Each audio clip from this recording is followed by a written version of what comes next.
Recording a Zoom meeting is a simple process. Just select the record icon at the bottom of your Zoom meeting window. Zoom offers two options for recording. Record to this computer will save the file locally on your computer in an MP4 format, while recording to the cloud will save directly to Zoom's website and is optimal if you plan to share the recording later. If you do not see an option here, you are likely recording directly to your computer. Unless you're recording automatically, select your option to begin recording your meeting. Once you're recording, you can pause or stop the recording at any point during the Zoom meeting. Once you end the session, there will be a brief conversion process where you will see the recorded file is completed.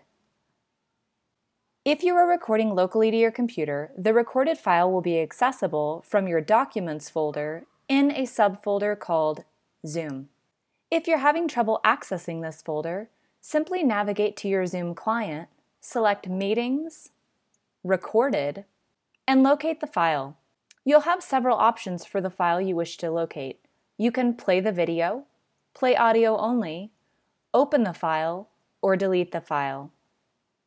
If you record it to the cloud, selecting Open will redirect you to your Zoom web account, where you will have additional options such as sharing your cloud recording with others via a shareable URL.